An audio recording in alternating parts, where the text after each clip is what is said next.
मोगा भावंडांनो, ह्या वेळार आमकां जायतें कितें शिकूंक जाय. आयज आमी जोआच्या चवथ्या आविसरांत पावलोले आसा आनी हो चवथो आविसर खूब म्हत्वाचो जावन आसा. स्वर्गाचें राज लागीं पावलोलें आसा म्हूण आमकां ह्या सुवातेचेर पळोवंक मेळटा. दोनया जेजूचेर परिक्षा आयल्या उपरांत जोआवाक बोनकोणेंत घातलेलो आसलो. दुसरें शुभ वर्तमानूय हें आमकां हेंच सांगता. हें एक खूब म्हत्वाचें अशें उदाहरण जावन आसा. जोआचे सीस आपूण व्हड अशें समजताले अशें म्हाका दिसता. तो सांगता की तांणी जेजूचें नांव घेवचें न्हय. ते म्हणटात की जोआवान ताची गोवायकी दिवची न्हय, कारण सगळे ताच्याच फाटल्यान वेताले. तांकां दिसता की जोआचे सगळे सीस ताका सोडून वेतले. आतां जोआव येवजून पळयता. जोआच्या मनांत वायट तरेचें कांयच आसना. तो देवाचोच मनीस जावन आसलो. जोआव पोरण्या कोर्रांतल्या बाकनारांतलो निमाणो बाकनार जावन आसलो. तो सोबेत ना हें पयलींच कळीत करता. सोबा ही क्रिस्ताची व्हंकल जावन आसा. आनी सोबा म्हणजे कोण? तर सोबा म्हणजे तूं आनी हांव जावन आसा. आनी तो आमचो न्हवरो जावन आसा. तर जोआव कोण जावन आसा? तो न्हवऱ्याचो इश्ट जावन आसा. तो न्हवऱ्याच्या लग्नाच्या वेळार हाजीर आसतलो. पूण तो सोबेचो वांगडी न्हय. तो पोरण्या कोर्रांतल्या बाकनारांतलो निमाणो बाकनार जावन आसा. तो पोरण्या कोर्रांतल्यान नव्या कोर्रांत आयलोलो आसलो. तो जेजूच्या येण्याची खबर दिणारो जावन आसलो. मनशाक स्वर्गावेल्यान दिल्या शिवाय कांयच मेळूंक शकना. परत आनी परत हें सत आमच्या मुखार येतालें. जेजून म्हटलें, जोआचो 6वो आविसर आनी 65व्या वळीन, देखून हांवें अशें सांगलां, बापा कडचें हें देणें घेतल्या बगर कोणूच म्हजेशी येवंक शकना. हीं उतरां कितलीं व्हड आसात तीं तुमी पळयात आनी कितलीं म्हत्वाचीं आसात हें आमकां ह्या सुवातेचेर दिसून येता. आनी जोआव म्हणटा की क्रिस्त उंच जावं आनी आपूण ल्हान जावं. ताची सेवा आतां सोंपत आयलोली आसा. जोआव हें खूब सोबीतकायेन आमकां ह्या सुवातेचेर दाखयता की क्रिस्त उसले सुवाते वेलो आसा आनी आपूण त्या सुवातेक पुरतो न्हय हेंच तो कळीत करता. जो पुताचेर विश्वास दवरता ताका सासणाचें जिवीत फावो जाता. तुमकां ह्याच वेळार तें जिवीत मेळूंक शकता. जर तुमी ताचेर ह्या वेळार विश्वास दवरलो तर तुमकां तें जिवीत फावो जातलें. मोगा भावंडांनो, सामारितान ओस्तोरेक हें जिवीत फावो जाल्लें तर तें तिका कशें फावो जालें हें आतां आमी पळोवया. जेजू सामारियांतल्यान वेतालो तेन्ना वाटेर एक खूब म्हत्वाची अशी गजाल घडली.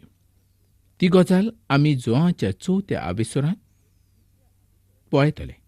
तिसऱ्या आविसराचे घडणे उपरांत रोखडीच ही घडणी ह्या सुवातेचेर घडटना आमकां दिश्टी पडटा. हें डिसेंबर म्हयन्याच्या 27 तारखेक घडलें आसूं येत.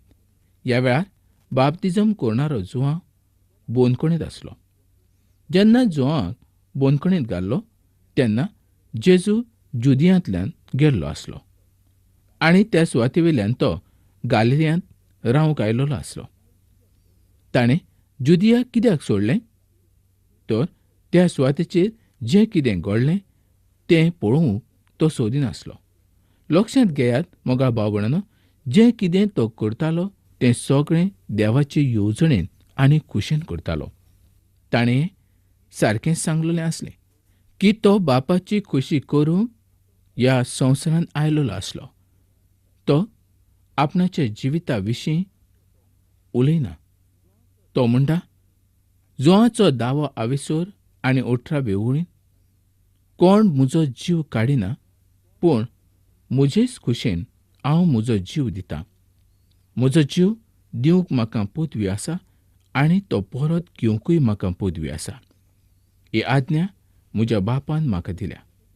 आतां पास्काच्या परबेच्या पयलीं जेन्ना जेजूक खबर आसलें की ताचो वेळ लागीं पावलोलो आसा, ताणें हो संवसार सोडून बापाशी वयचो वेळ पावलोलो आसलो. लक्षांत घेयात की तो बापाचे खुशे प्रमाणे मुखार वेतालो. मोगा इश्टानो, तो देव बापाची खुशी करूंक ह्या संवसारांत आयलोलो आसलो, म्हणून तो गालिलियांत परत वेता. त्या अस्तोरेशी पावच्या पयलीं तो सामारियांतल्यान गेलो. 34व्या वळीन तो कितें म्हणटा तें पळयात. जेजून तांकां म्हटलें, जाणें म्हाका पाठयला ताची खुशी करूंक आनी ताचें काम शार्ती पावोवंक हेंच म्हजें खाण आनी जेवण. ताका सामारियांतल्यान वचूंक जाय आसलो, कारण तशी बापाची खुशी आसली. ताची नदर गालिलियांत काना गांवांत आसली, ज्या सुवातेचेर ताणें उदका पासून दाकाचो रोस केल्लो त्या सुवातेचेर. त्या सुवातेर एक अधिकारी आसलो. ताचो पूत बरो नासलो आनी तो त्या वेळार त्या सुवातेचेर वयचो आसलो आनी ताका बरो करचो आसलो. त्या सुवातेर वचूंक 3 रस्ते आसले. तातूंतल्या खंयच्या रस्त्यान तो वचूंक शकतालो.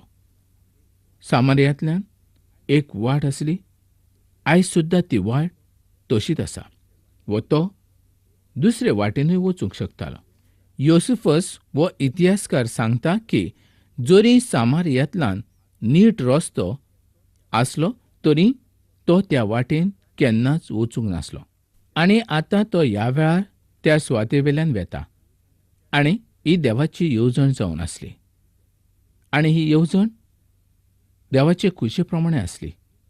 मोगा भावानो आनी मोगाळ भयणानो, जें कितें आमी वाचतात व जें कितें आमी आयकतात तें सगलें देवाचे खुशे प्रमाणे जावन आसा. कोणूच आपले खुशे प्रमाणे कांयच करूंक शकना. जेन्ना तो वेतालो त्या सुवातेर जोसेफाचो फोंड ज्या सुवातेचेर आसलो त्या सुवातेचेर एक बांय आसली. म्हणजे आमी ताका झरो म्हणूं येता. रोमाच्या वेळा प्रमाणे 6व्या तासाक म्हणजे सांजवेळची 6 वरां जाल्लीं आसलीं. पूण आमी जुदेवांच्या वेळा प्रमाणे आसात आनी त्या प्रमाणे देनपारची 12 वरां जाल्लीं आसलीं. जेजू बरोच थकलोलो आसलो. तो मनशा कुळान आसलो. हें आमकां ह्या उतरां वरवीं समजून येता. लक्षांत घेयात की जुवांव ताका देवाचो पूत देव कुडीच्या रुपान परगट जाल्लो आसा हेंच दाखोळ करता. कारण सोबद मनीस जालो आनी मनशा मदें तो जियेलो. मोगा भावणां, जरी भास सोंपी आसली तरी अशें सांगलेलें आसा जें आयकून व्हड अजाप दिसूंक लागता. तुमी हाजेर विश्वास दवरात की देव जावन तो ह्या संवसारांत मनीस म्हूण जल्माक आयलो. खूद सोरेस्पर देव तो. देवाच्या सांगाता तो आसलो. पूण ताची खुशी जाली मनशा कुळांत ह्या संवसारांत येवपाक. आनी मनशा कुळांत येवन ताणें सगले तरेचें दूख आनी त्रास सोसूंक. हें फकत तुका आनी म्हाका मेळचे पसत तो आयलोलो आसलो. ताणें जायते जाणांचें जिवीत बदल्लें आनी आयजूय तेंच काम तो करीत आसा. त्या सुवातेचेर जी अस्तरी आसली ते अस्तरेक ताणें म्हटलें, म्हाका पिवंक दी. मोगा भाव भयणानो, तो कितें मागतालो हें ते अस्तरेक समजून आसलें. ती अस्तरी म्हणटाली की वो म्हज्या लागीं कितें मागता. आनी हांव तर एक खालच्या जमातींतली बायल जावन आसा आनी वो तर उंचल्या सुवातेवेलो मनीस म्हज्या लागीं कितें मागता. तो मागता म्हाका पिवंक दी. आनी खरें पळयल्यार तो तिच्या लागीं उदक मागनासलो, तर तो मागतालो दुसरेंच. तो कितें मागतालो तें आमी पळोवया. ताणें ह्या सुवातेचेर 4 फावटीं म्हाका पिवंक दी अशें म्हटलेलें आसा. जेजून अशें म्हणूंक ना, म्हाका पिवूंक उदक दी. उदक हें उतर ताणें ह्या सुवातेचेर वापरलेलें ना. जेन्ना एक एक देवाचें उतर बारीकसाणेन जर आमी पळयलें जाल्यार तातूंत जायतो अर्थ भरलेलो आसा हें आमकां दिसून येता. तर तो म्हणटा म्हाका पिवूंक दी. आनी ती सामारितन अस्तोरी म्हणटा की हाका उदक जाय. आनी हाका उदक आपणें कशें दिवचें हो एक प्रस्न तिच्या मुखार आसता. कारण सामारितान लोकांच्या हातांतले जुदेव लोक कांयच घेनासले. आनी हो तर आपणा कडेन कसो पिवंक मागता हो प्रस्न तिच्या मुखार उबो रावता. आनी जेजू म्हणटा आपल्या कडेन जें उदक आसा तें जर तुवें पियेलें जाल्यार तुका केदींच तान लागची ना. तर ते बायलेक अजाप दिसलें. तिणें म्हटलें तें उदक म्हाका दी. मोगा भावंडांनो, खरेंच जें आमकां केदींच मेळूंक शकना तें जर मेळ्ळें जाल्यार आमी तें कोणाय कडेन मागूंक शकता. आनी ह्या अस्तोरेक उदकाची गरज आसली. तर ती तिका कित्याक गरज आसली तें आमी पळोवया. जेजू म्हणटा तुज्या घोवाक तूं घेवन ये. त्या वेळार ती गडबडीन पडटा आनी ती म्हणटा म्हाका घोव ना. आनी आतां आसा तोय म्हजो घोव न्हय. ह्या वरवीं अशें आमकां दिसून येता की ती अस्तोरी पातकान जियेताली. तिजें पातक व्हड जावन आसलें. तिजें पातक दोनयान पळयल्लें आसलें. त्याच पासत ते वाटेन तो आयलोलो आसलो. तो आनीक कोणाकूच सोदूंक आयलूंक ना, पूण तो त्या अस्तोरेक सोदूंक आयलोलो आसलो. त्या अस्तोरेचें पातक ताच्या मुखार उबें आसलें. तिजो नाश जावचो न्हय तर तिका सासणाचें जिवीत मेळचें त्याच पासत तो त्या सुवातेचेर आयलोलो आसलो. देव एका मनशाक पासून सोदूंक ह्या संवसारांत येता आनी त्याच पासत दोनी जेजू ख्रिस्त आयलोलो आसलो.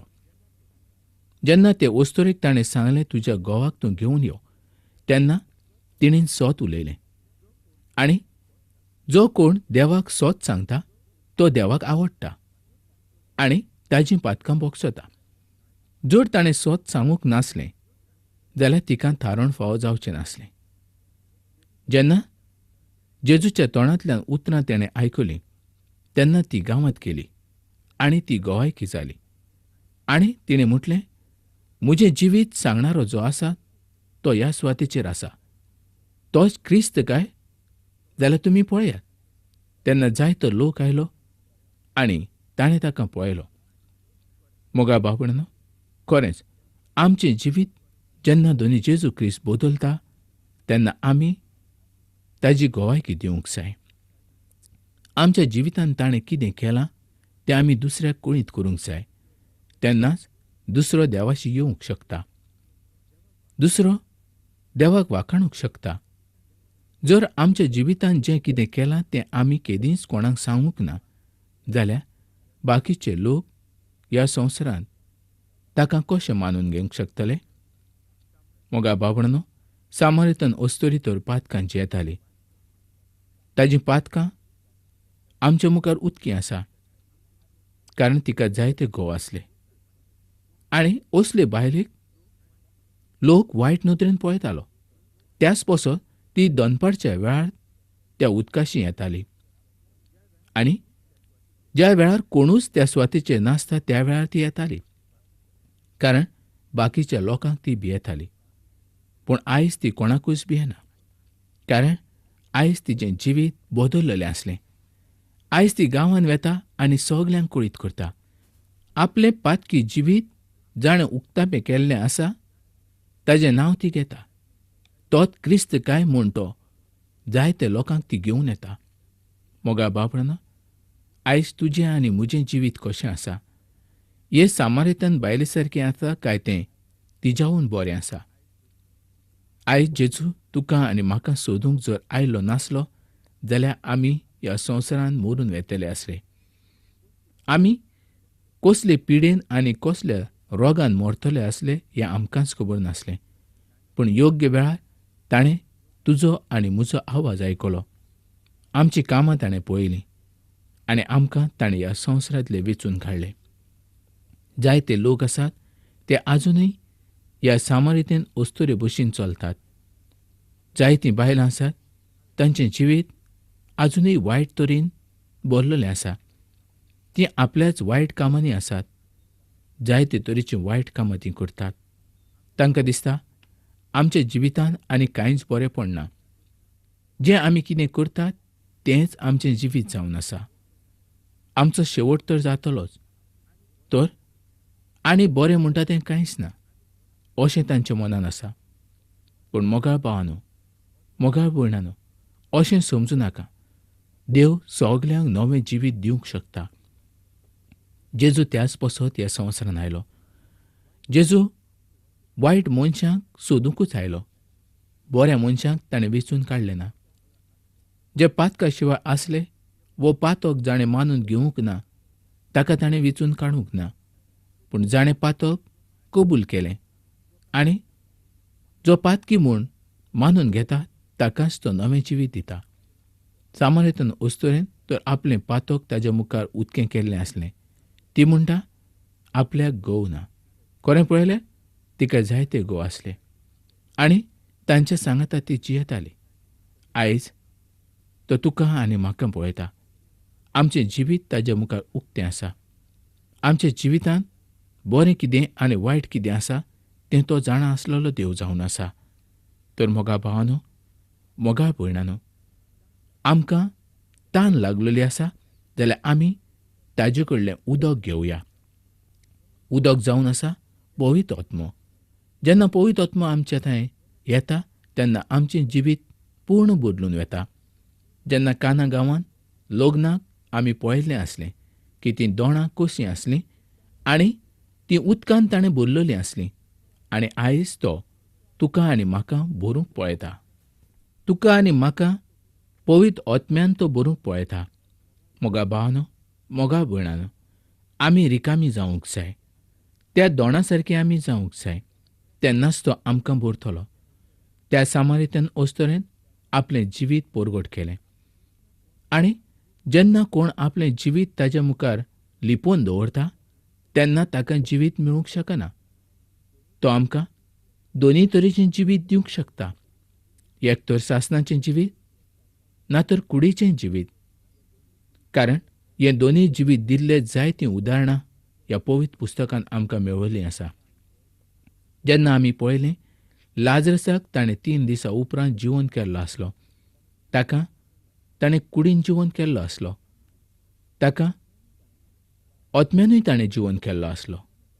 मोगा भावणांनो, ज्या वेळार आमी आमचें जिवीत ताच्या मुखार कबूल करता तेन्नाच आमकां नवें जिवीत मेळटा. आयज जायते जाण पातक करतात आनी खूब खुशालकायेन ते जियेतात आनी म्हणटात संवसारांत आमी ह्याच बसत जल्माक आयलेले आसा. पूण तांचेर व्हड दूख येता, व्हड संकट येता आनी ते दुयेंत पडटात. तेन्ना तांकां उगडास जाता आपल्या कोडण्याचो. आतां आपूण कितें करचें? खंय वयचें? कोण वयज आपल्याक बरो करतलो अशें ते म्हणटात. पूण तांकां कोणूच वयज बरो करूंक शकना. तांकां जिवीत दिणारो एकलोच आसा. तो जावन आसा दोनी जेजू ख्रिस्त. जर मोगा इश्टानो, आयज असल्या संकश्टान वो असल्या दुखान वो असल्या त्रासान तुमी आसात जाल्यार आयजूच दोनी जेजू क्रिस्ताक तुमचो सोडवणदार म्हणून तुमी मानून घेयात. तो तुमकां नवें जिवीत दितलो आनी तुमच्या जिवितांत पूर्ण बदल जातलो. तर मोगाळ भाव भयणांनो, ही कार्यावळ तुमकां कशी लागली आनी ह्या कार्यावळी संबंदीत तुमची कसली मागणी आसात आनी कसल्यो गरजो आसात, आयजूच तुमी चीट बरयात आनी आमकां कळीत करात. हांव तुज्या चिटीची वाट पळयतां. जेन्ना तूं चीट बरयता तेन्ना तुजो पत्तो तूं सुंदर अक्षरांत बरोवपाक विसरूं नाका. कारण हांव तुज्या चिटीचो जबाब दिवंक पळयतां. तर ही कार्यावळ आमी हांगा सोंपोवया आनी फुडल्या कार्यावळींत आमी परत मेळुया.